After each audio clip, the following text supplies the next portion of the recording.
monde.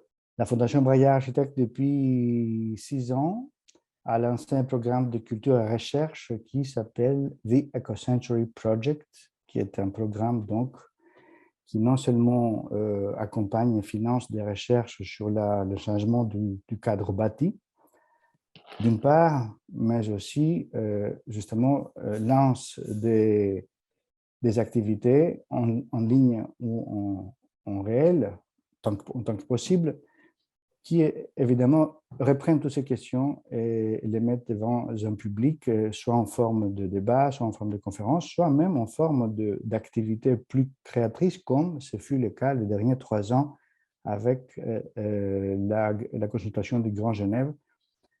Et davantage encore, depuis 2 ans, nous labellisons des activités hors les murs, comme c'est la consultation internationale du Luxembourg et de sa région transfrontalière. Donc, c'est pour vous donner un peu le spectre de nos activités qui, évidemment, sont focalisées sur le cadre bâti et le cadre, en fait, le cadre de vie, plus généralement, que ce soit la ville, la campagne, le territoire, à travers les échelles, en essayant de comprendre qu'est-ce que c'est qu'on peut faire pour accompagner par un cadre bâti, un cadre de vie nouveau, ce que nous considérons être l'essentiel de l'agenda humain depuis quelque temps, c'est-à-dire la transition écologique. Pour le dire de manière un peu plus spécifique, comment pouvons-nous tirer, en tant que concepteurs, une ligne écologique? How to draw an ecological line? C'est une question un peu complexe qui va sans doute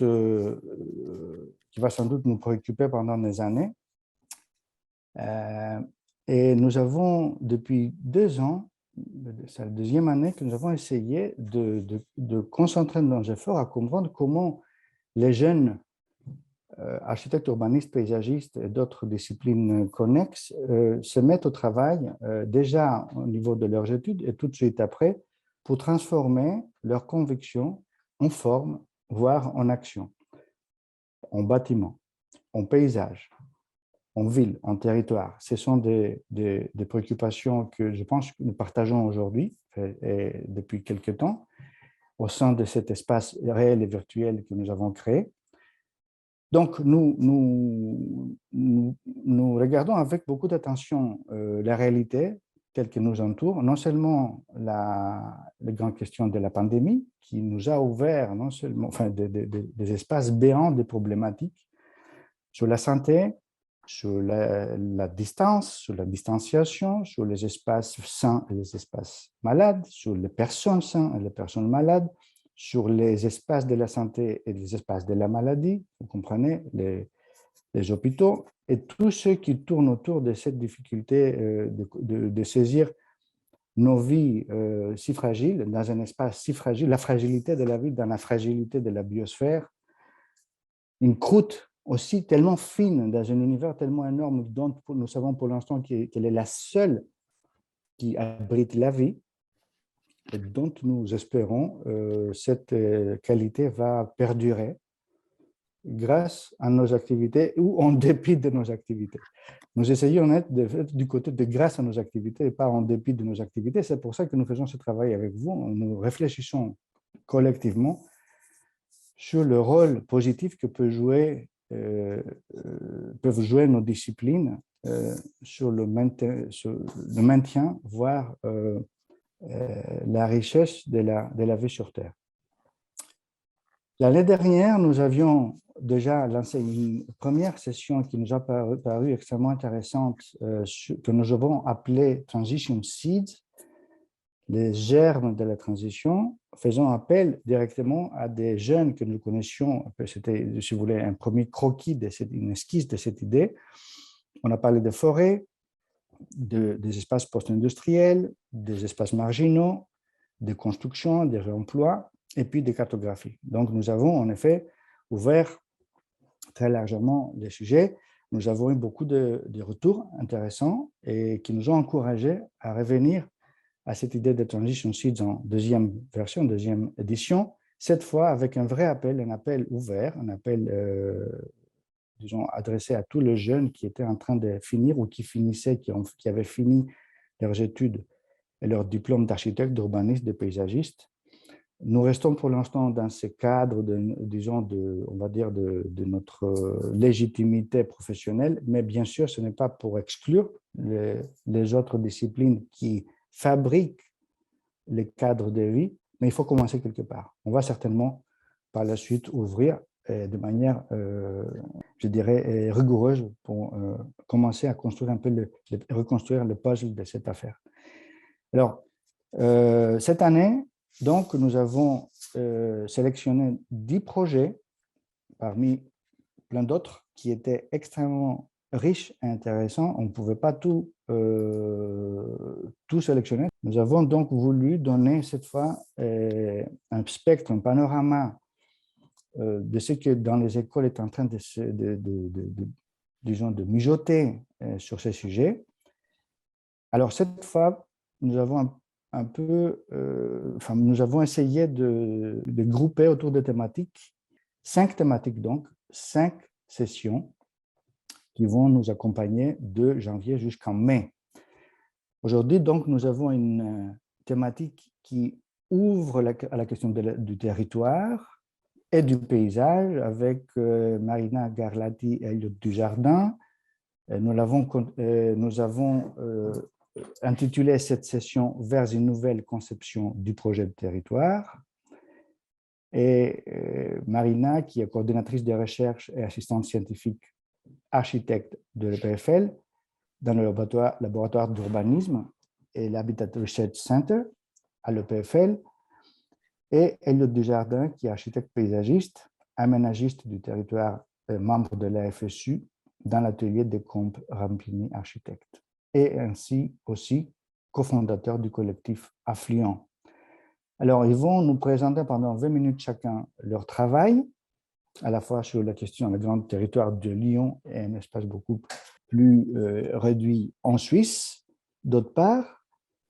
Et après ces deux présentations, nous allons passer la parole à Frédéric Rossano, le répondant de cette soirée, qui est architecte paysagiste et professeur associé à l'École d'architecture de Strasbourg, avec une thèse en sciences de Zurich, de l'ETH de Zurich, et qui va donc entrer en matière et essayer de problématiser ces deux travaux, entrer en dialogue avec Elliot et Marina pendant 10 minutes, un quart d'heure, 20 minutes, et ensuite on va ouvrir la discussion à l'ensemble de l'assistance, parce que je pense qu'il y aura plein de questions qui seront posées et des sujets qui vont nous appeler tous à réfléchir collectivement. Alors, voilà, Elliot, la parole est à toi. Merci beaucoup, Panos, pour cette introduction.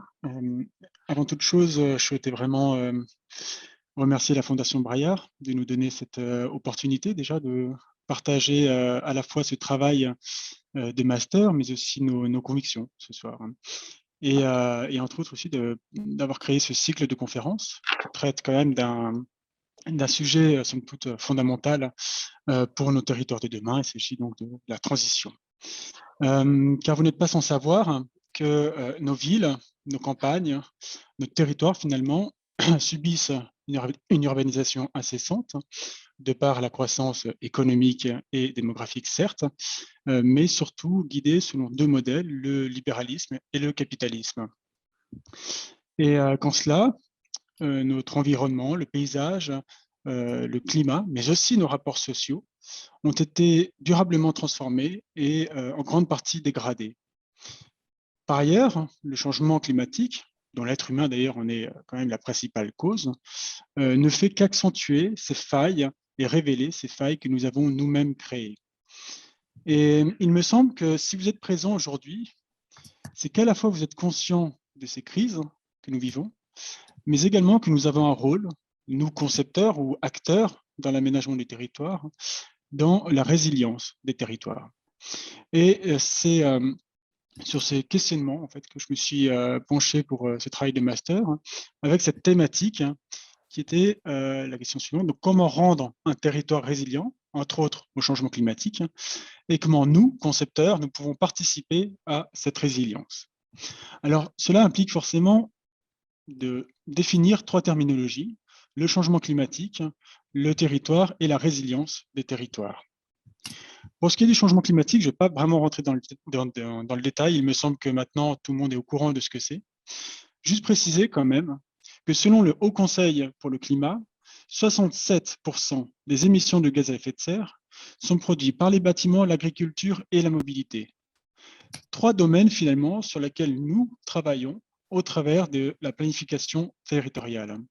Et qu'en cela, notre travail, quand on planifie le territoire, n'est pas seulement de faire en sorte que ces territoires puissent s'adapter au changement climatique, mais c'est également de faire en sorte que l'on puisse limiter l'accélération de ce phénomène. Pour ce qui est du territoire, je me suis beaucoup appuyé sur les travaux d'Alberto Managhi, qui dit entre autres la chose suivante: le territoire n'est pas une chose, mais un ensemble de relations. Il dit surtout qu'en fait, le territoire est une sorte d'écosystème qui allie êtres humains et les autres êtres vivants sur une base géologique, biologique et culturelle. Et à travers du coup, c'est cet ensemble déjà qui fait territoire, et que du coup, le territoire n'est plus du coup une sorte de limite administrative, mais un écosystème vivant qui, comme tout écosystème vivant, nécessite de s'adapter selon l'environnement qui lui-même évolue. D'où la question de la résilience des territoires. Pour le coup, je vais vraiment citer la définition de Nicolas Borez, qui dit la chose suivante: un territoire résilient peut être défini comme ayant la capacité à anticiper, à réagir et à s'adapter pour se développer durablement, quelles que soient les perturbations auxquelles il doit faire face. Alors du coup, finalement, quel est notre rôle là-dedans? Cela commence par un changement de pratique, à la fois dans le processus, c'est-à-dire savoir qui on intègre dans le processus de l'aménagement du territoire et comment on fait d'ailleurs les projets, mais aussi dans la conception factuelle de ces aménagements. Cela implique du coup de s'interroger sur quelle base il faut à nos territoires, quels espaces publics finalement nous souhaitons, quels moyens de se mouvoir. Est-ce que par exemple on a envie de promouvoir les transports individuels motorisés qui prônent l'individualisme, l'ultraconsommation, et qui en plus de ça prend une place prépondérante au sein même de l'espace public, ou est-ce qu'on souhaite plutôt promouvoir les modes doux et les transports publics qui se rapprochent plus de la sobriété et du commun, et qui surtout permettraient de donner de l'espace aux habitants et aussi aux autres êtres vivants. Est-ce que, par exemple, on ne souhaiterait pas que ces espaces publics deviennent enfin un lieu de production sociale, un lieu de production de biodiversité, mais aussi, par exemple, un moyen de réguler le climat à l'échelle urbaine et même métropolitaine? Ce sont justement ces questions que je me suis posées en prenant comme cas d'étude la métropole lyonnaise. En me demandant justement mais quel élément important il faudrait avoir pour construire un territoire. Et pour ça, je me suis penché sur cette cartographie qui représente la température au sol à un instant T, et sur laquelle j'ai fait un découpage systémique et catégorisé sur la droite selon des degrés de température. Cela m'a permis de définir, de faire ressortir les structures qui à la fois fragilisent le territoire et celles qui au contraire la consolident. Alors cela a permis de faire ressortir les choses suivantes, c'est que en haut, dans cette catégorie la plus chaude, on retrouve finalement des espaces construits, extrêmement imperméables, une absence totale, presque totale, de structures paysagères comme les strates arbustives, arborées, et aussi la présence de l'eau. Et on retrouve dans cette catégorie principalement les zones industrielles, les zones d'activité et commerciales. Donc, en plus de favoriser le mitage du territoire, ces espaces est également une source de chaleur extrêmement importante à l'échelle de la métropole. À l'extrême inverse, tout en bas, on va retrouver des structures paysagères complètes. J'entends par là, on va retrouver des sols ouverts, des structures végétales multistrates et également une présence hydraulique. Et ce qui est intéressant, c'est cette association en fait, de l'ensemble de ces structures paysagères qui forment le climat, un climat clément. Parce que quand on regarde la partie tempérée, au milieu, on retrouve aussi des structures paysagères. Ce sont principalement en fait des surfaces agricoles. Alors vous allez me dire du coup, ça ne marche pas, c'est pas seulement les structures paysagères qui améliorent le climat. Et oui, c'est le cas en effet, parce qu'en fait ces espaces agricoles sont principalement, et constituent principalement d'une agriculture intensive. Et en cela, il s'agit finalement, on retrouve très peu de structures arborées, voire même très peu aussi de structures arbustives, et surtout une très faible présence de l'eau, puisque l'eau ruisselle et glisse sur le sol et s'évacue en fait de ces lieux. Donc, ce qu'il est important de noter là-dedans, c'est que ce n'est pas seulement le végétal qui apporte un climat clément, mais c'est l'association entre le végétal et l'eau. Donc finalement, l'eau, qui est en fait la condition matérielle préalable à toute forme de vie, que ce soit pour la faune, pour l'homme et pour la flore, eh ben, elle est également indispensable pour la régulation du climat. Et c'est pourquoi je me suis dit, et si finalement, l'eau n'était pas, l'eau qui est donc la condition matérielle préalable à toute forme de vie et indispensable à l'amélioration du climat, n'était pas la structure indispensable et essentielle qui permettrait de construire un territoire résilient. Alors du coup, dans ce travail de master, je me suis lancé là-dessus en me disant, voilà, comment construire un territoire à travers l'eau, qu'est-ce que ça génère et quelle stratégie il faut avoir. Donc c'est pourquoi j'ai développé différentes stratégies, dont 4, que je vais présenter très brièvement aujourd'hui. Commençons par ce qui existe, c'est-à-dire les cours d'eau, que ce soit le Rhône, la Saône et leurs affluents, qui ont en quelque sorte fondé la métropole lyonnaise, mais qui pourtant ont été bafoués en les canalisant, en les déportant et en les polluant. C'est pourquoi il est temps aujourd'hui d'inverser ce processus, de changer de paradigme surtout, et de travailler avec et non contre ces cours d'eau.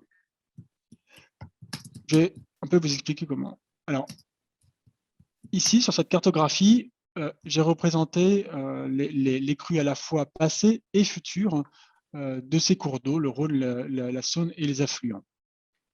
Cette cartographie m'a permis de définir ce que j'ai appelé ici l'espace de l'eau, qui est en quelque sorte l'espace d'intimité entre le cours d'eau, entre les cours d'eau et les structures territoriales. C'est un peu en fait l'espace d'influence de la rivière, l'espace où on laisserait la place à l'eau en période de crue. J'entends par là en fait donner que ces espaces puissent facilement être inondés lors des périodes de crue. Ces espaces se déclineraient en 3 typologies que j'avais appelées les parcs, les quais, les parcs et les marais.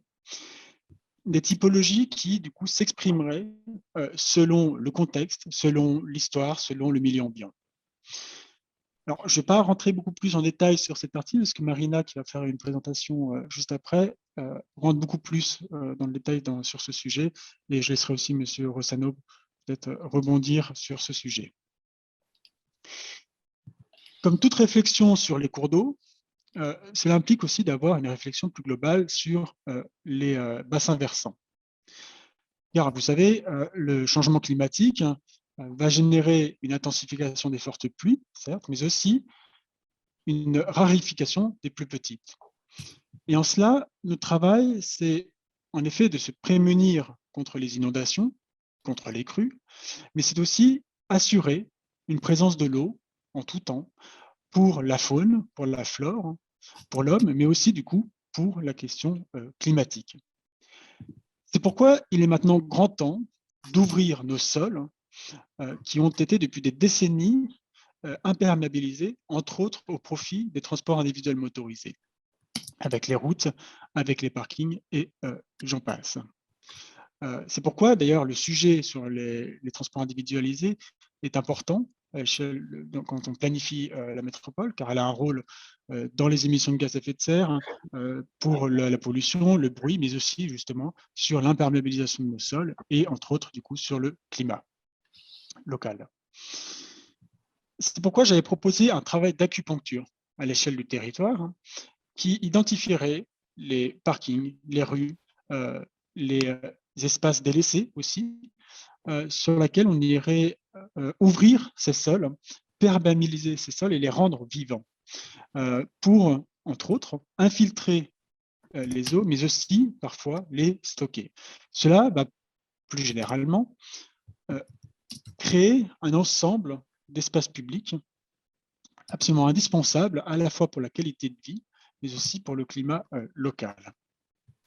Nous vivons dans un monde quand même où tout nous échappe, que ce soit la finance, que ce soit la technologie, la nourriture même parfois qui est dans nos assiettes, hein, et où nous avons finalement abandonné l'idée même de les comprendre tant ils nous semblent complexes. Et c'est pourquoi dans ce travail, je montrais que finalement on s'était totalement déconnecté de ce qui nous entoure, de notre environnement, de notre environnement et de nos territoires. Et en quelque sorte, aujourd'hui, on produit ce que j'ai appelé des individus hors sol. Et je démontrais dans ce travail l'importance d'impliquer la population, les habitants, dans la construction des territoires, tant dans la partie intellectuelle que dans la partie factuelle. Et c'est pourquoi cette ouverture des sols est en quelque sorte une opportunité, une première opportunité pour co-construire ces espaces publics avec les habitants, pour leur permettre à la fois de s'approprier les lieux, de reprendre contact avec le sol et avec ce qui les entoure, et pour leur permettre aussi de prendre conscience de la valeur de ces lieux. Tout à l'heure, je vous ai montré cette cartographie et je vous ai dit que finalement, ces espaces agricoles, de par le modèle choisi, n'avaient finalement pas tellement d'intérêt d'un point de vue purement climatique. J'aimerais maintenant qu'on parte sur le postulat suivant, qui est de dire, et si ces espaces agricoles n'étaient pas seulement vus comme un lieu de production de denrées alimentaires, mais plus comme un parc agricole qui certes produit de la denrée alimentaire, mais également produit de la biodiversité et pourrait être un régulateur du climat à l'échelle de la métropole. C'est-à-dire en quelque sorte multifonctionnaliser l'espace agricole. Cela est d'autant plus important, surtout pour la métropole lyonnaise, qu'elle prend quand même, c'est ce que vous voyez ici en rouge, prend une place extrêmement importante à l'échelle métropolitaine, et qui en plus de ça ceinture l'urbanité. Cela permettrait en fait de réduire considérablement la température à l'échelle de la métropole. Mais cela implique bien entendu un changement de pratique, c'est-à-dire passer d'un mode de production intensif vers un mode de production qui prend plus la valeur à la fois du sol, de la végétation, mais aussi de l'eau, puisqu'il faudrait du coup avoir une réflexion à l'échelle métropolitaine de la gestion de l'eau de ces espaces agricoles, au même titre que l'on peut retrouver ça dans les paysages de bocage en Normandie, avec des lignes d'eau, des bassins de rétention, de stockage aussi parfois, etc. Alors vous allez me dire, mais c'est bien joli de raconter tout ça, mais ce n'est pas notre rôle d'imposer aux agriculteurs de changer de pratique, et c'est clair, c'est vrai, ce n'est pas notre rôle. Mais par contre, on a quand même un rôle à jouer. Déjà, en arrêtant de déconsidérer ces espaces comme, ou plutôt de les considérer comme une sorte de sous-espace, hein, comme en disant, bah, voilà, c'est un espace agricole, c'est protégé, et puis basta. Non, au contraire, il faudrait vraiment les prendre comme tels, comme étant un élément essentiel dans la planification territoriale pour, certes, la production de denrées alimentaires, mais aussi pour le climat, la biodiversité, etc. D'inclure aussi à la fois les agriculteurs et les services compétents dans la planification du territoire et, en quelque sorte, soutenir aussi les agriculteurs à la transition agricole en démontrant aux administrations ou aux services étatiques l'importance de cette transition dans la planification même du territoire, c'est-à-dire pas seulement dans la qualité du produit alimentaire, mais aussi dans le climat et pour les questions de biodiversité. Dans cette dernière partie, il est lieu de parler de lien, de quelque chose qui structure le territoire et qui le consolide en quelque sorte. Dans ce travail, j'avais proposé ce principe de charpente territoriale qui était en quelque sorte une infrastructure paysagère, support du vivant, qui permettrait de créer un lien physique entre urbanité et armature. Alors, l'armature, c'est finalement ce qui était ce que l'on pourrait appeler en fait finalement la campagne ou même le parc agricole. Et que c'est cet ensemble de charpentes permettrait de constituer un maillage végétal, hydraulique et culturel à l'échelle de la métropole. Mais pour construire en fait cette infrastructure du vivant, il faut s'assurer que ces besoins vitaux soient disponibles. Et c'est pourquoi j'avais dit que l'eau était l'élément fondateur dans la conception même de ces charpentes. Car malgré tout ce que j'ai dit précédemment sur l'infiltration, le stockage de l'eau, parfois on ne peut pas tout faire et on est obligé d'évacuer les eaux. Et il est lieu justement ici de non plus voir ça comme une contrainte à gérer en les évacuant dans des réseaux avec un système finalement très complexe qui encombre les sous-sols, mais de le voir comme un potentiel, comme une source de projet, un moyen finalement de produire des paysages, un moyen de produire de l'espace public, et du coup finalement d'avoir une nouvelle culture de l'espace public, un nouveau rapport à la rue. Et cela en mettant finalement à ciel ouvert l'ensemble de ces réseaux hydrauliques et en créant, et c'est ça en fait qui va constituer en quelque sorte ces charpentes. Des charpentes qui du coup seraient guidées par une logique topographique et hydraulique à l'échelle métropolitaine. Donc c'est en ayant une approche assez fine de la topographie du territoire et de l'hydrographie qu'on irait construire le territoire.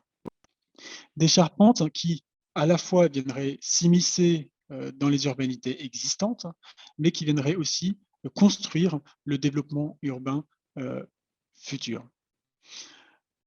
Ces charpentes étant connectées aux cours d'eau, mais aussi au parc agricole, permettraient de véhiculer la fraîcheur émise par ces deux structures, donc les cours d'eau et le parc agricole. Et c'est d'ailleurs ce qu'essaie de faire le service de la renaturation des cours d'eau de Genève avec la Drise, l'Aire et d'autres cours d'eau. Pour terminer cette présentation, finalement, rendre nos territoires résilients, planifier la résilience, c'est, comme j'ai dit tout à l'heure, commencer par revoir notre métier, notre pratique, en se posant la question justement, quelle priorité donner à l'aménagement du territoire.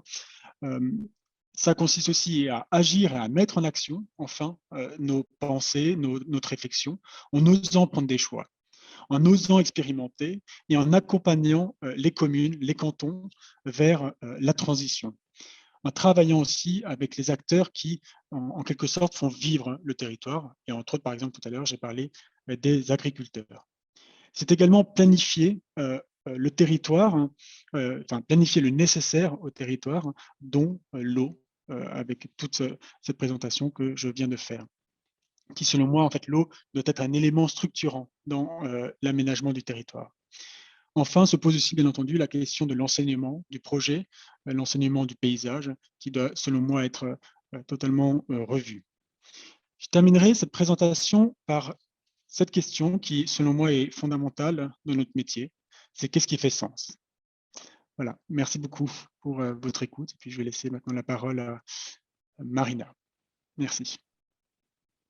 Merci beaucoup, Elliot. On garde tout ça, très intéressant et très riche. Je passe directement la parole à Marina pour la deuxième partie de la présentation. Bien, alors, eh bien, je voudrais tout d'abord remercier la Fondation Braillard pour cette opportunité de faire découvrir nos sujets de diplôme et pour porter ce message important. Alors, pendant une année, j'ai consacré mes recherches à comprendre comment l'eau peut être cet élément structurant, ce dont Elliot a parlé juste avant, du territoire. Et donc, ma recherche a visé à réinterroger la planification, parce qu'il y a bien des façons de considérer la planification et son histoire. Mais ce que je voudrais faire ce soir, c'est d'apporter un type d'approche différent et complémentaire, je l'espère, de celles qui sont déjà développées, en proposant une lecture différente de l'eau, non pas comme une définition ou une structure du territoire, mais plutôt comme un sujet du territoire au travers de la biopolitique. Alors, il y a deux fils conducteurs pour orienter cette présentation. Le premier, qui donne le titre de cette conférence, c'est l'idée d'une vision radicale qui est basée sur l'existence d'une rivière comme un mouvement. Alors, j'entends par là que notre intervention en tant que concepteur dans le territoire et pour les rivières fait partie intégrante de la culture, et de la culture même en un sens assez large, presque anthropologique, parce qu'en fait, la sécurisation des berges et des interventions sur les rivières offre un moyen de relier l'urbanisme à la culture. Le deuxième fil conducteur qui s'oppose à cette idée, c'est que les relations entre l'eau et l'urbanisme sont loin d'être simples. Et c'est cette complexité parfois paradoxale qui va permettre de mieux approcher certains aspects fondamentaux de la discipline, en regardant l'eau comme l'un des objets les plus indéfinis du territoire, par son mouvement, par sa temporalité et par son imprévisibilité. Alors voilà, donc ces deux lignes directrices, je vais essayer de les tisser ensemble ce soir, et elles permettent selon moi d'essayer en tout cas de réconcilier ce que j'appellerais une coexistence extrême de négociation que je vais définir plus tard. Alors je m'explique, il y a deux façons d'envisager un projet de rivière selon moi. L'un est de privilégier l'histoire des relations entre l'eau, la société et la culture de son temps, et l'autre, c'est de chercher plutôt à contribuer à une meilleure compréhension de sa représentation qui va poser la question de la possibilité de définir la phénoménologie du territoire, ce que ça implique et en quoi ça va être nécessaire dans la gouvernance territoriale. Alors, par phénoménologie, j'entends cette approche non normative, c'est-à-dire de prise en compte à la fois des temporalités, des potentialités, de la variabilité et des incertitudes. C'est une façon de penser, selon moi, qui se place en dehors des paradigmes et de la taxonomie. Alors, c'est une question qui ne se pose pas seulement pour la planification, mais cette approche va s'accompagner de problèmes qui pourraient être symétriques. Si on s'intéresse trop à la rivière en tant que sujet, le risque serait peut-être de ne pas concerner les concepteurs, et un autre risque symétrique serait de ne concerner que les concepteurs.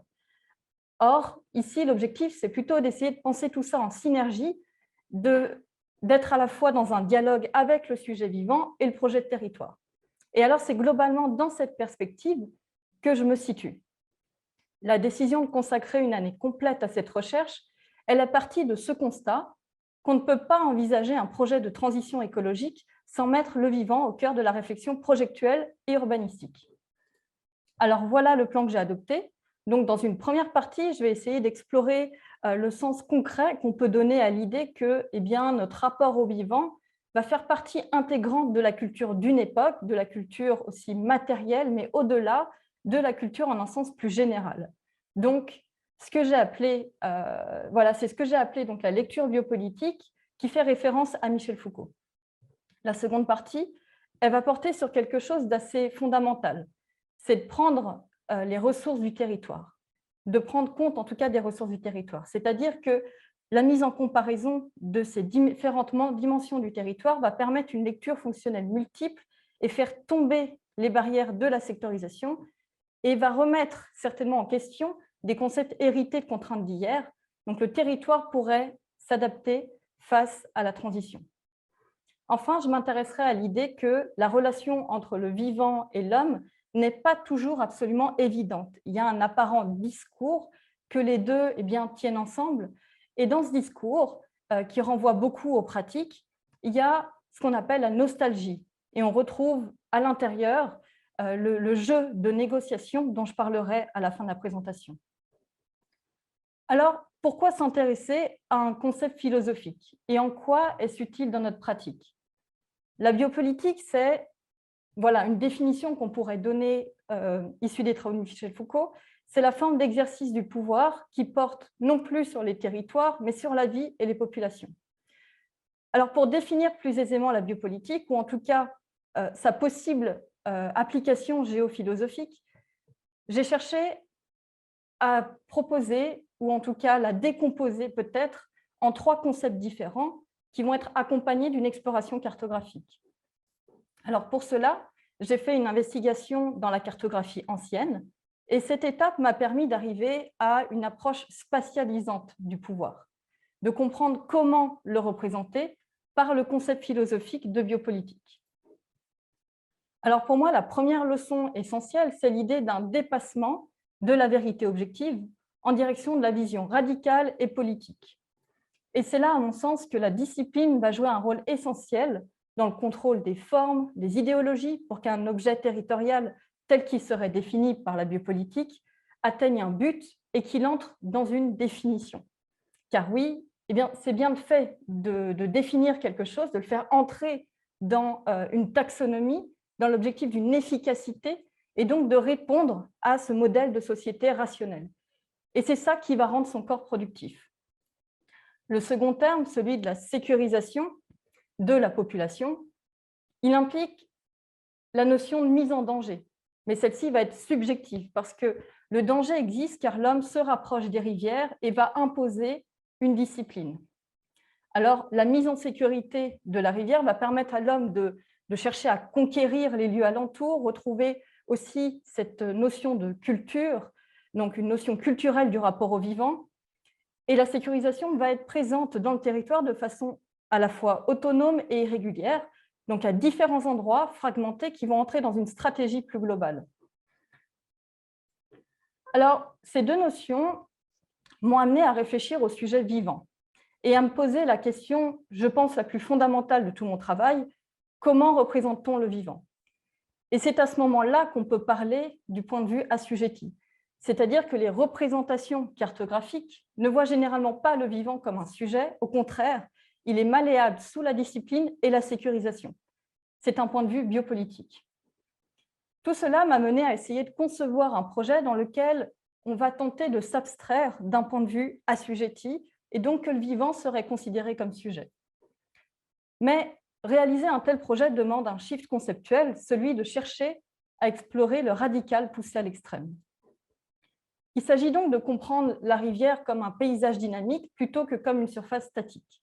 Le scénario que j'ai défini pour le projet, c'est celui-ci, c'est celui d'une coexistence extrême de négociations pour l'existence de la Venoge dans sa phénoménalité. Alors notre proposition, c'est celle d'un lecteur, et en cela, on ne va pas apporter une détermination sur la probabilité d'un futur. On reste dans un temps à la fois passé et présent, et on regarde surtout la multidimensionnalité du territoire par notre positionnement déterminé, celui des écosystèmes. Alors ici, l'étape a été de réaliser une simulation d'écoulement de l'eau en fonction de la topographie et puis d'observer le comportement de l'eau sans protection. Donc il y a ici les 4 étapes de calcul qui ont servi à obtenir le résultat final.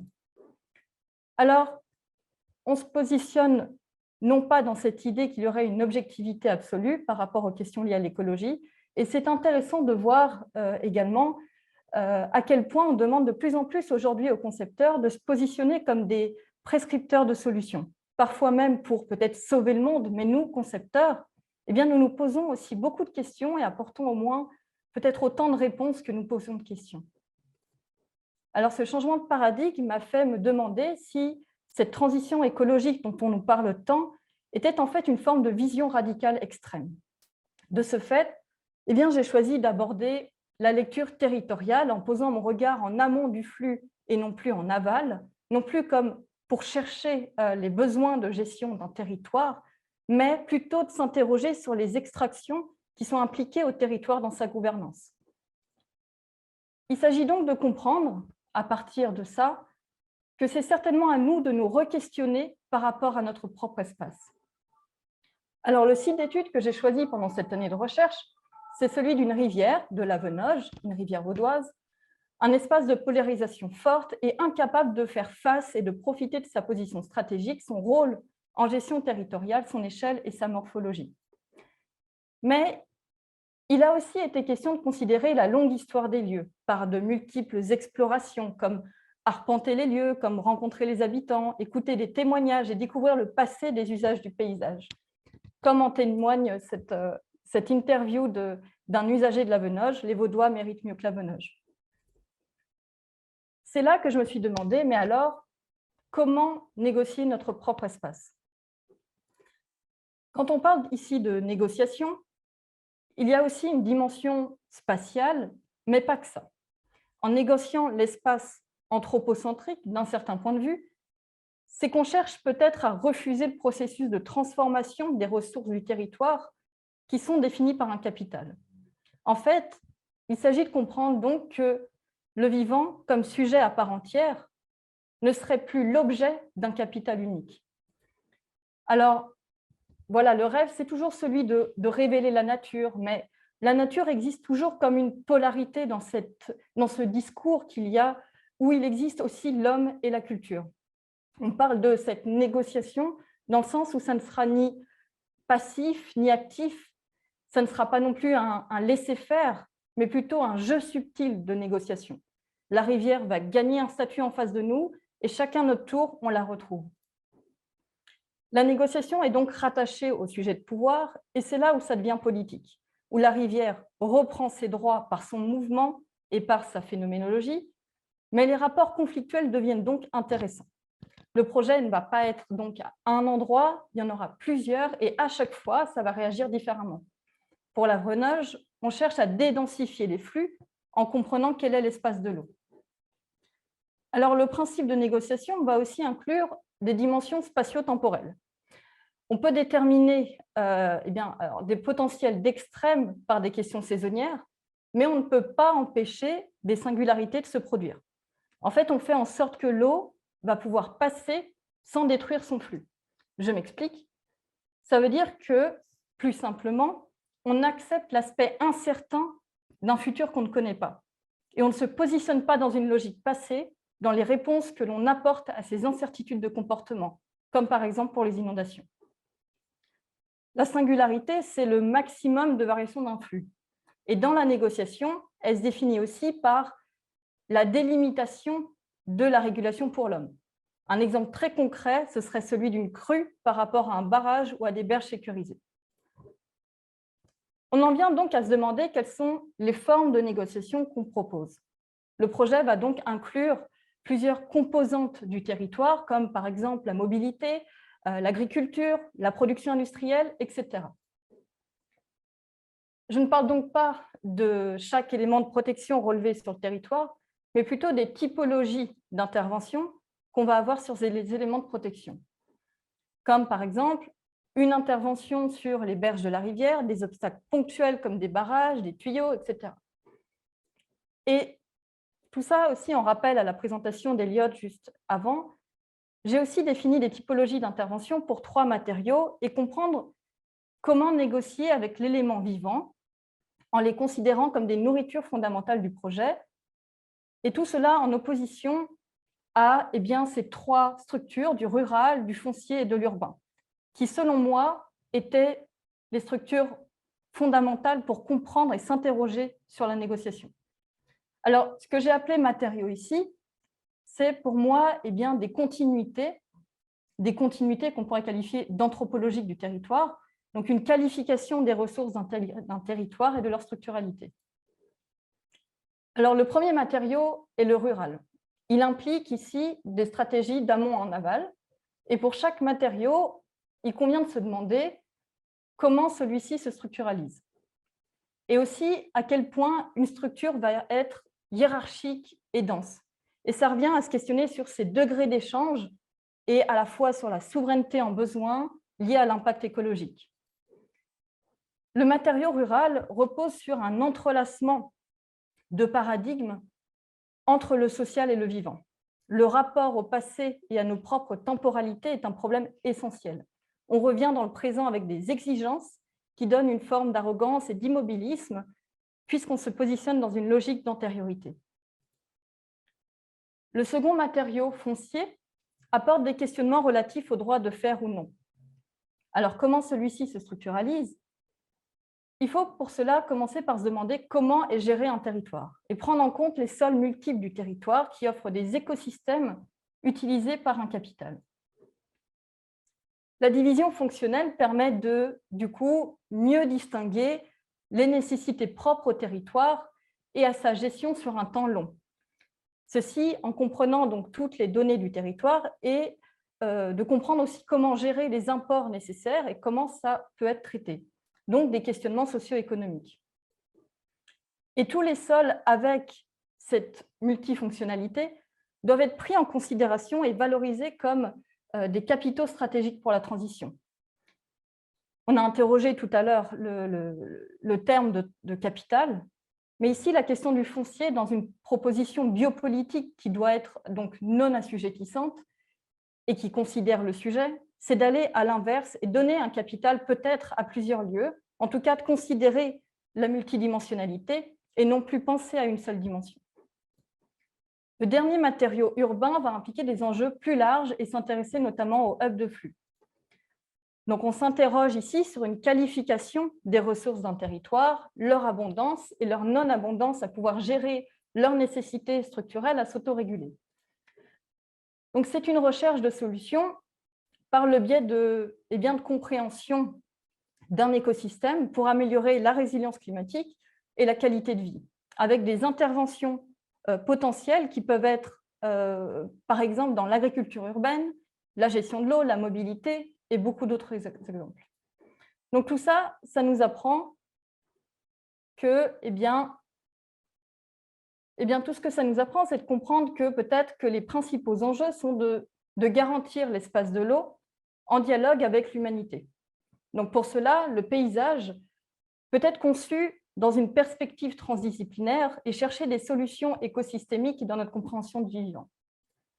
Donc mon travail d'une année m'a permis de comprendre comment illustrer la construction de différents types de visualisation du paysage, comment essayer de contribuer à des solutions aux problèmes de planification, que ce soit aux échelles locales et régionales, grâce peut-être à la construction d'une connaissance transdisciplinaire, au dialogue et à la recherche de consensus.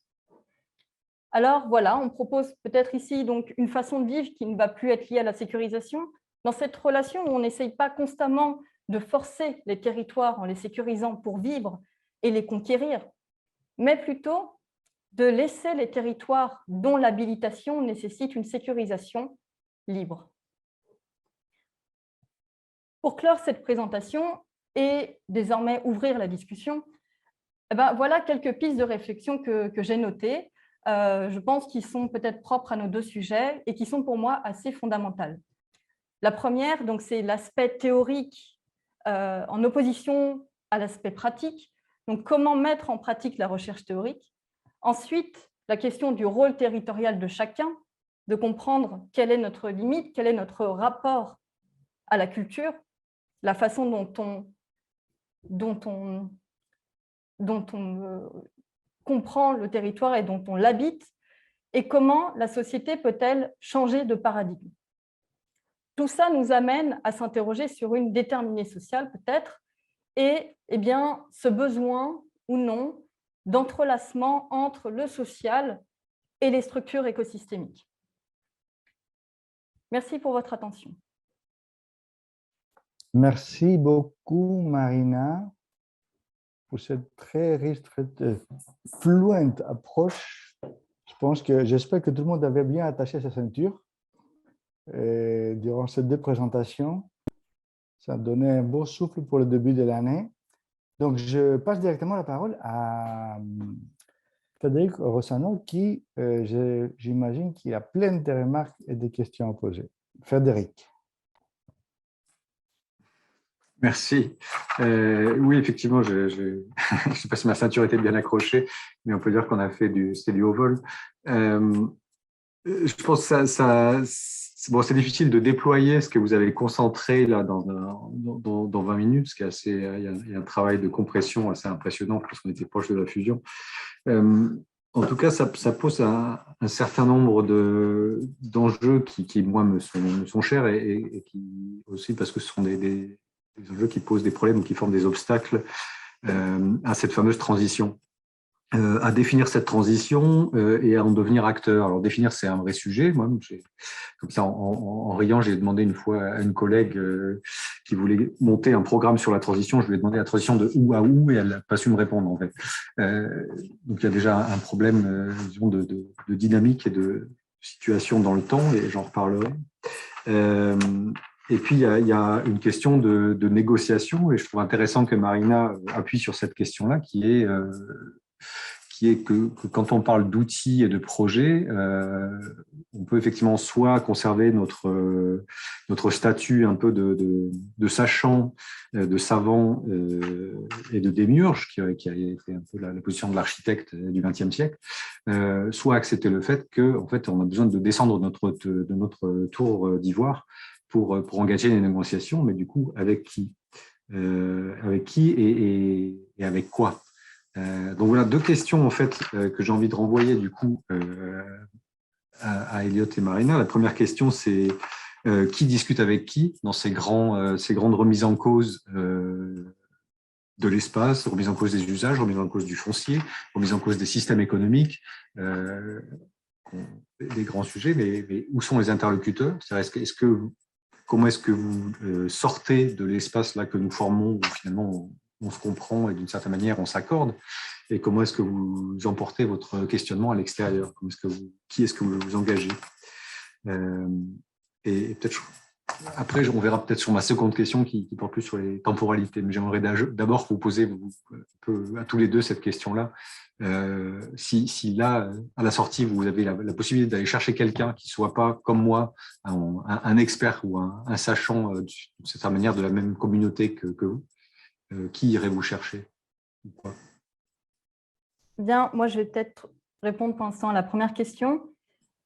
C'est vrai que c'est donc quelque chose que moi aussi, je me suis beaucoup interrogée dessus pendant mon sujet de diplôme. Mais ce que je me suis dit, c'est que ça peut être à la fois un changement de volonté politique, mais aussi considérer d'autres acteurs. En fait, c'est plutôt… Enfin, moi, je l'ai considéré comme reconsidérer la façon dont on comprend l'écologie et qu'on ne doit plus comprendre le vivant comme un capital défini. Et donc, plutôt de comprendre le vivant comme un flux peut-être qu'on ne doit pas toucher, et aussi de perdre la liberté du confort et l'accepter. Il y a un exemple auquel je me suis intéressée aussi qui, pour moi, illustrait assez bien, en tout cas, mon sujet de diplôme. Ça aurait pu être un autre exemple que j'aurais pu prendre pendant mon diplôme. En fait, c'est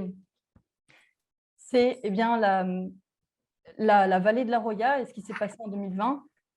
Donc, la Roya s'est attelée à reconstruire une vallée zéro carbone centrée sur l'écotourisme. Et pour moi, en fait, c'est là où, dans cette volonté politique en fait, de reconstruire une vallée qui a été détruite par une inondation et par une crue exceptionnelle, eh bien, pour moi, il y a quelque chose donc, qui n'a pas été compris du point de vue justement de cette question de capital.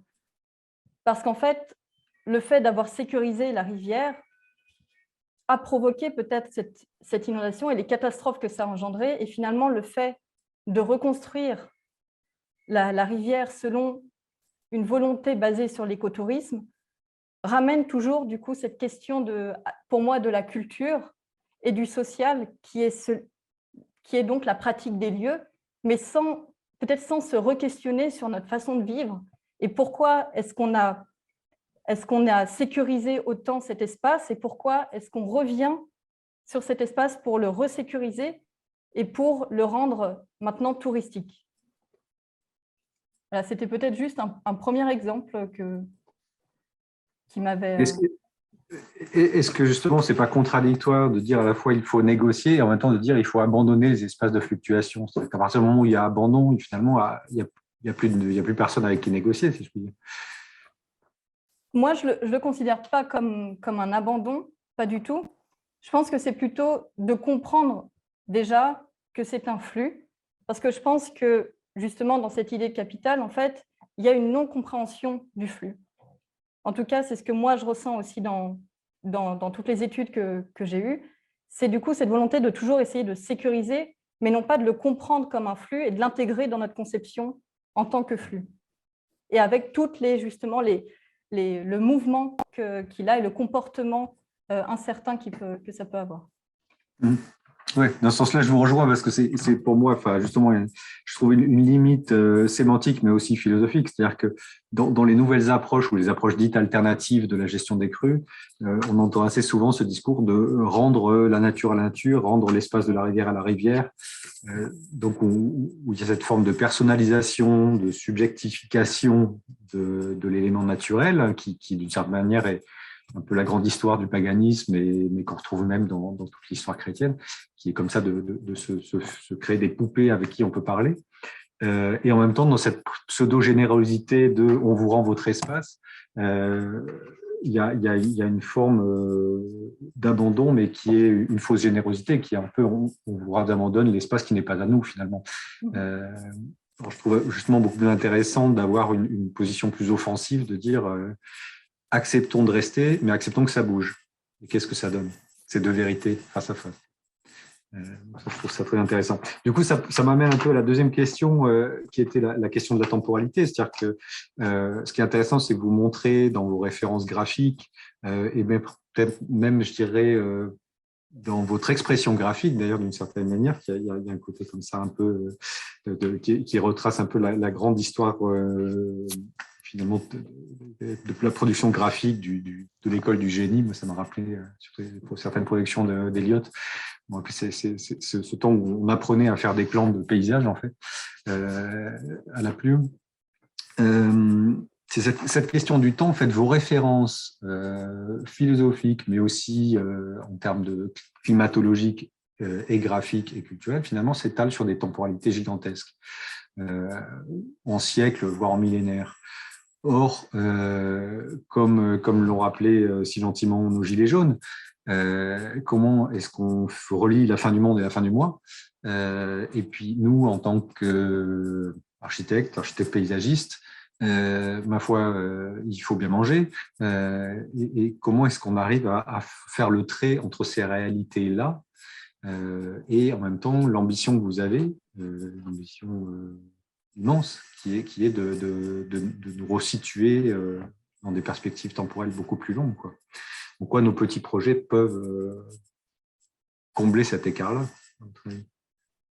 En fait, j'ai fait une synthèse de tout mon travail, mais c'est vrai que cette question temporelle, je m'étais beaucoup interrogée dessus et j'avais établi donc on va dire une frise du temps, plutôt des étapes d'intervention ou de non-intervention pour justement arriver à cette négociation.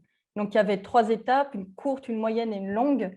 Donc, d'abord, de comprendre la structure du territoire, les éléments de protection, comprendre leur matérialité, comprendre si on prendre des décisions en fait ponctuellement comme de l'acupuncture, donc de laisser faire ou non le temps, de laisser l'usage se faire, ensuite de décider de quels éléments on pourrait retirer, où est-ce qu'il faudrait intervenir ponctuellement, et ensuite de regarder à une temporalité plus longue eh bien, comment les crues justement vont évoluer, comment ce dont on parlait juste avant, donc de cette offensivité, comment nous, on va s'adapter par rapport à ça. Mais c'est des questions donc, que j'avais divisées en 3 temps, en tout cas.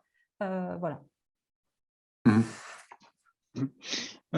Bon, de mon côté, je ne m'étais pas effectivement beaucoup porté sur cette question du temps, mais en même temps, ça fait quand même plusieurs décennies qu'on parle de changement climatique, qu'on parle de tout ça, et qui pourtant, on n'a pas vraiment bougé. Donc, repousser toujours à plus tard, il me semble que c'est toujours quelque chose d'assez fragile, hein, mais que justement, il est temps d'oser, d'expérimenter. Et je pense même le terme d'expérimenter est quelque chose d'assez important, parce que on sent une sorte de peur à la fois chez les concepteurs, à la fois chez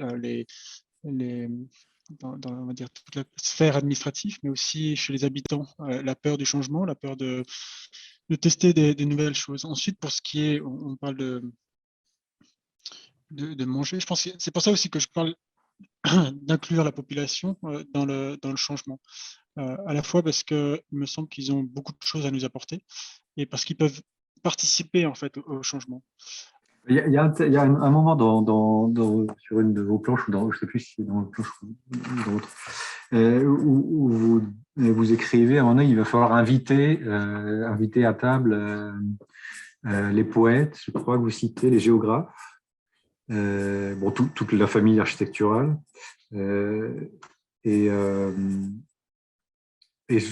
en lisant ça, je me dis, mais qu'est-ce que vous attendez de ce dialogue-là, en fait? C'est ça quand vous écrivez ça. Vous imaginez une nouvelle manière de construire le projet territorial. C'est quoi cette nouvelle manière? Je pense qu'en fait, à force de comment dire, ça fait des années qu'on traite toujours avec les mêmes personnes. Et j'ai l'impression qu'on a parlé juste avant la présentation de moisissure. J'ai l'impression que notre réflexion, en fait, est en train de moisir à force de refaire toujours sur la même base, et que d'inclure d'autres visions me semble quelque chose de fondamental. Dans ce travail, par exemple, de master, j'ai invité un metteur en scène de théâtre qui, entre autres, s'intéresse à la question du territoire et qui, du coup, on voit tout de suite qu'il peut apporter, en fait, à la fois une réflexion humaine, mais aussi spatiale. Et c'est là où je vois, en fait, l'importance d'inclure ce genre de pensée, parce que ça peut que nous nourrir, en fait, et enrichir à la fois la réflexion, mais aussi comment mettre en œuvre peut-être certaines pensées qu'on a. Parce que ça, c'est une chose aussi, moi, qui commence presque à m'exaspérer, c'est que ça fait des années parfois même on répète certaines choses, peut-être avec des langages différents. Et sans savoir finalement comment la mettre en pratique. Et c'est là où peut-être d'autres intervenants peuvent nous aider à mettre en pratique ce genre de pensée. Est-ce qu'une autre question, enfin, pour revenir justement sur la question des acteurs ou de l'implication citoyenne et du temps, est-ce qu'il faut des crises selon vous? Est-ce qu'il faut des pour crises? Que ça bouge?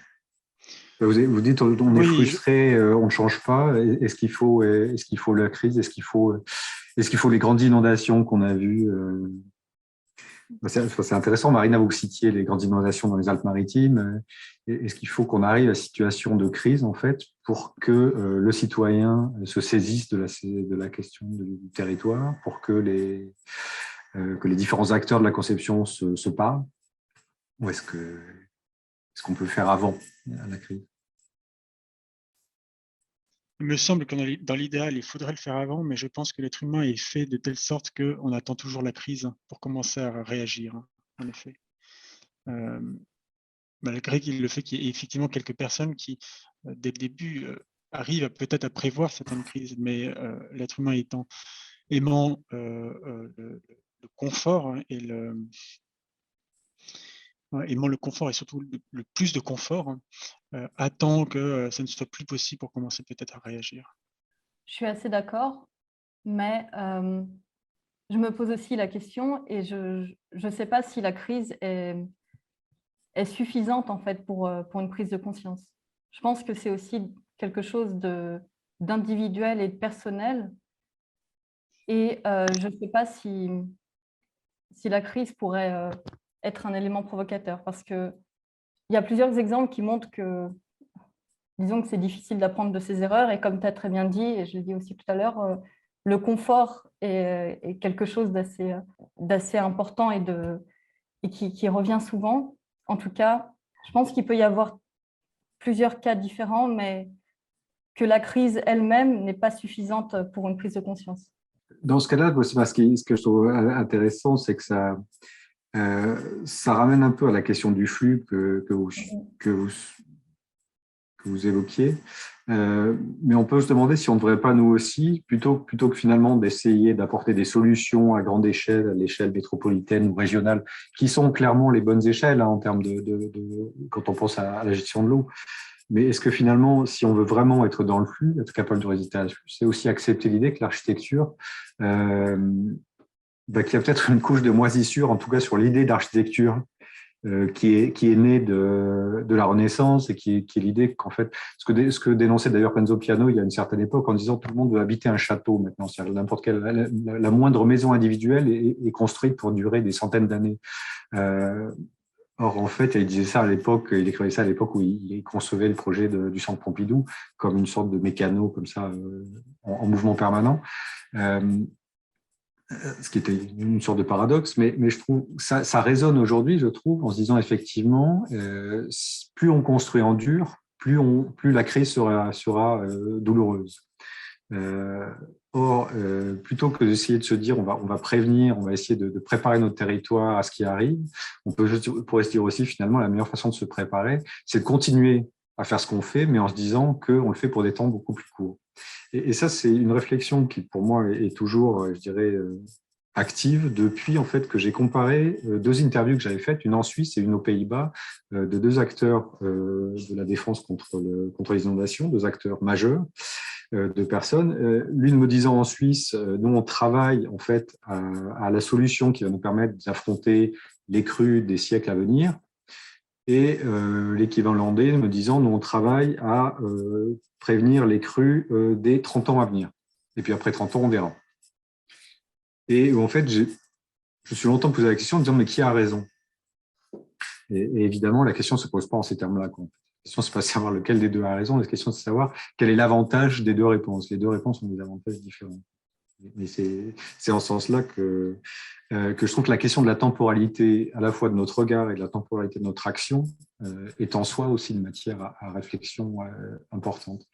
Et du coup, je reviens un peu vers ce que propose Eliot sur une sorte d'utopie. En fait, je trouve qu'il y a une sorte de paradoxe dans l'utilisation du mot utopie dans votre cas, parce qu'en fait, il n'est pas du tout utopique, ce projet. Finalement, il est très, très géographique, il est très localisé, votre projet. En tout cas, votre approche de la métropole lyonnaise, elle est bien plus localisée que la plupart des visions urbanistiques à cette échelle-là. En général, on se retrouve toujours avec des bananes bleues et des patatoïdes bruns. Là, on retrouve les vallées, on retrouve le bocage, on retrouve les affluents. Par contre, d'une certaine manière, elle est uchronique. C'est-à-dire qu'en fait, elle cherche à échapper un petit peu au temps et à prendre de la distance en disant, imaginons qu'on n'est plus là dans le temps de je regarde la métropole aujourd'hui en 2022, mais je la regarde avec une sorte de vision beaucoup plus libre en termes de temporalité, où on pourrait faire des sauts dans le futur comme on pourrait faire des flashbacks sur plusieurs siècles. Est-ce que ça vous paraît légitime? Enfin, est-ce que ce regard-là vous paraît refléter ce que vous avez essayé de faire, ce que vous essayez de faire? Est-ce que c'est plus une chronique, une utopie? Oui, effectivement, on peut voir ça comme ça. J'avais parlé d'utopie comme un moyen en fait de faire en quelque sorte abstraction des contraintes et d'ailleurs, j'avais parlé plus d'une utopie concrète, par exemple, parce qu'il y a différents types d'utopies, l'utopie aussi concrète qui prend justement un sol géographique très donné et qui imagine à la fois une société, puis qui imagine aussi à la fois une société, mais qui peut aussi se dessiner en fait dans un projet qui pourrait se concrétiser. Et j'avais utilisé cette utopie comme un moyen de faire abstraction de ces contraintes et puis de justement se dire et si on part sur le principe de dire que je sais pas, j'avais été parti sur le principe qu'il y avait une réduction drastique des transports individuels motorisés, ce qui permettrait de libérer l'espace, et en fait ça permet de donner des hypothèses de base sur laquelle tout d'un coup en fait on voit qu'on peut libérer certaines choses, on peut libérer des pensées, on peut enfin peut-être agir sur certains sujets, et c'est là où pour moi j'ai utilisé l'utopie, c'est ça qui moi m'a intéressé dans ce travail. Je l'ai aussi utilisé comme une sorte d'outil de travail, un outil de travail avec justement les habitants, en disant construisez votre utopie aussi à vous, nous on vous propose celle-là. C'est une sorte de base de travail, une sorte d'outil de travail et sur laquelle on peut travailler aussi ensemble en donnant une sorte de première base qui d'ailleurs, cette première base a été surtout de nettoyer une partie du territoire. Et ça, je pense, c'est parce qu'on passe notre temps aussi à rajouter des choses. Et moi, la première chose que j'ai faite, c'est à nettoyer. En fait, j'ai commencé à nettoyer, à épurer le territoire et essayer de relever qu'est-ce qui était l'essence en fait de la métropole lyonnaise, hein. Qu'est-ce qui l'identifiait et qu'est-ce qui permettrait de la révéler et de la rendre, ce que je disais tout à l'heure, la rendre résiliente aux différents phénomènes futurs. Donc c'est dans ce sens-là que j'ai utilisé l'utopie qui finalement correspond un peu à ce que vous venez de dire. Oui et non, c'est-à-dire qu'en fait, je trouve paradoxalement, c'est pas une utopie que vous proposez, c'est une hypertopie. C'est pas une absence de lieu, en fait, c'est de remettre la question du lieu et du topos, tel que tel que le grec antique l'entend, quoi, le topos comme notre socle, quoi. De remettre ça, en fait, au-dessus de tout. Et ce qui, à mon avis, et aujourd'hui devient une nécessité, mais qui pose un problème aux concepteurs, c'est qu'on a pris l'habitude, nous tous, de se considérer comme omniscients et d'aller travailler comme ça un cours en Australie, puis après d'aller faire un concours en Corée du Sud, pour éventuellement faire un lotissement en Chine. Et on se retrouve quand même aussi, et je vous emmène un peu sur un autre terrain, mais qui est sur le terrain entre nous, professionnels de l'aménagement, de la question de l'ancrage local, et qui est aussi une question d'enseignement. Et vous disiez tout à l'heure, j'aimerais aussi remettre en cause l'enseignement, et j'aimerais aussi. Je pense qu'on est nombreux à vouloir le faire. Et une des questions qui se pose dans cette remise en cause, je trouve, c'est la question justement du topic de l'enseignement, de l'architecture et d'une relocalisation finalement, pas au sens du régionalisme qui serait une sorte de régression, un peu comme on a connu à l'entre-deux-guerres et qui a souvent été malheureusement amené à des sortes de repli et d'autarcie, une sorte de régionalisme positif ou de régionalisme heureux, en tout cas, j'aimerais l'imaginer. Si vous permettez, Marina, Elliot et Frédéric, je vais, avec cette question, qui est quand même une question très intéressante, surtout parce qu'elle est posée à des gens qui sont dans des topoi différents, dans des lieux différents en ce moment en Suisse, à Genève, en Suisse et en Europe. Je ne pense pas qu'on est en Europe, on est jusqu'en Roumanie en ce moment. Il y a des gens qui nous écoutent depuis la Roumanie aujourd'hui, en ce moment. Et donc, j'ouvre toute cette question au public, à nos amis qui sont là aujourd'hui. Quelqu'un aurait envie de voir un peu dans cet effort de Marina et d'Eliott une remise en question justement d'une forme d'enseignement, d'approche au projet. Est-ce qu'il y aura des questions que vous auriez envie de leur poser, y compris à Frédéric? J'avais allumé pour montrer que j'écoutais attentivement. Bonjour à Elliott et Marina. Déjà, et bravo. J'ai plusieurs choses en tête. C'était encore pas très décanté, mais tant pis, je vais improviser. J'avais envie de rebondir sur deux des questions de Frédéric.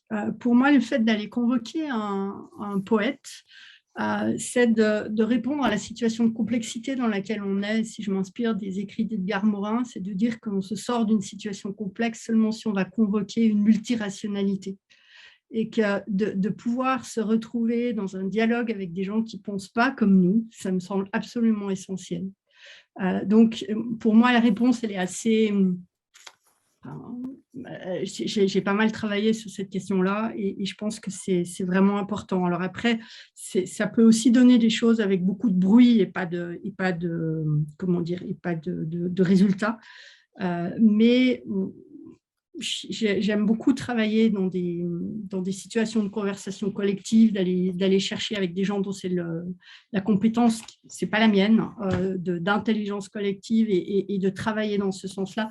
Pour moi, je pense que j'avais même lu un article disant que sur des choses très, très concrètes, les Américains vont convoquer des philosophes ou bien sur des choses très techniques, des philosophes ou bien des personnes qui bossent prospective, y compris dans l'armée, pour pouvoir se décentrer par rapport à la moisissure à laquelle vous faisiez allusion tous les deux.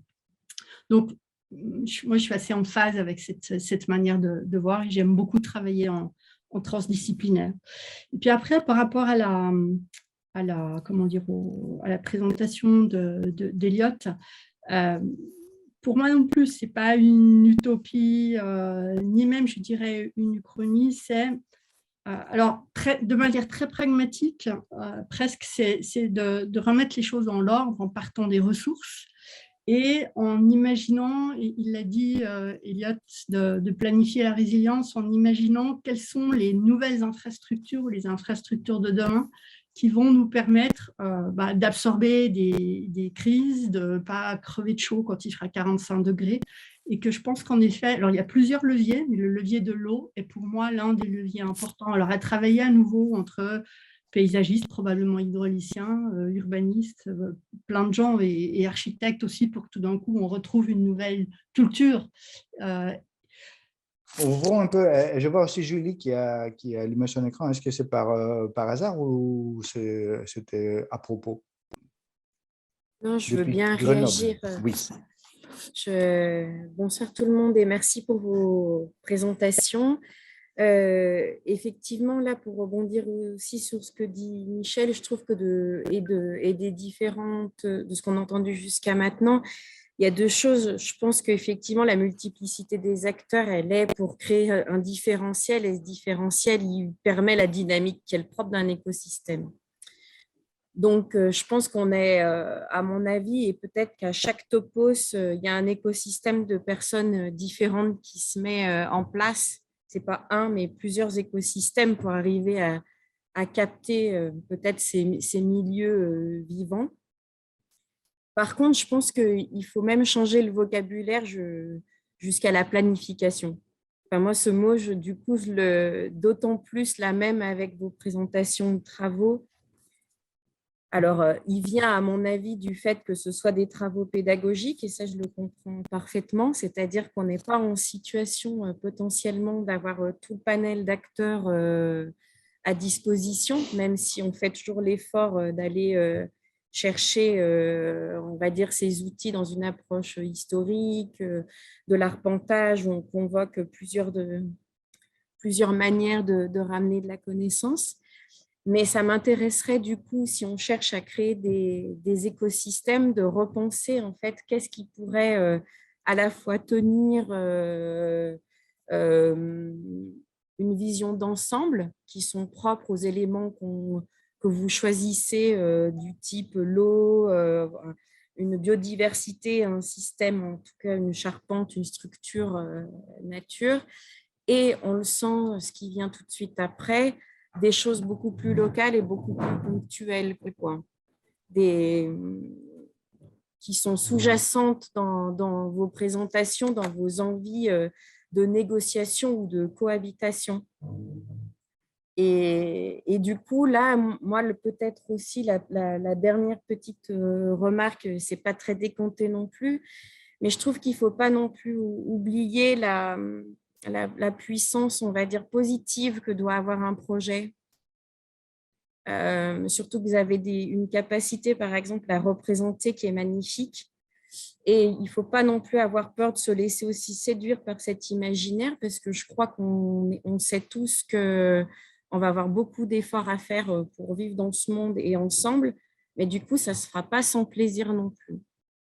Et je pense que c'est ce que vous dessinez, on peut retrouver aussi des plaisirs en changeant complètement le niveau de confort et le niveau de référentiel qu'on a.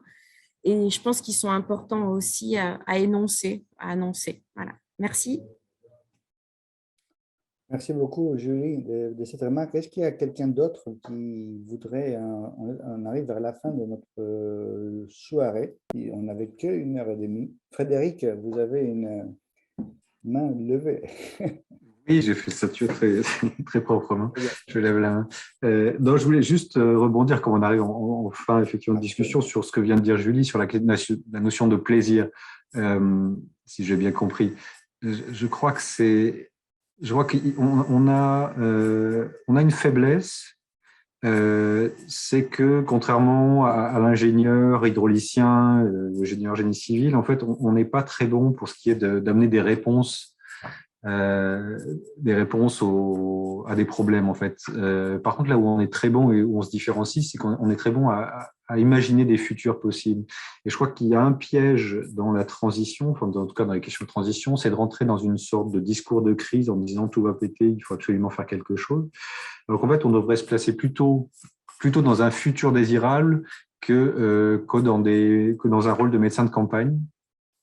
Et de garder en tête, je crois que ce qui caractérise notre métier, dans tous les métiers, c'est notre capacité à emmener des gens très variés dans un futur et à ce futur, à lui donner une réalité, une ambiance, une suggestion.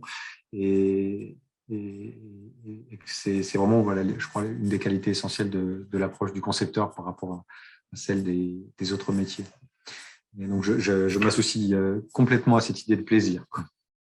Plaisir à travailler et plaisir à projeter. Merci beaucoup, Frédéric, pour ces derniers mots disons, disons, d'une certaine manière, wrap-up, faire un tour des questions qui ont été posées sur la question du plaisir, qui est pas mal d'ailleurs, parce qu'on fait quand même ce métier, je pense, surtout par plaisir.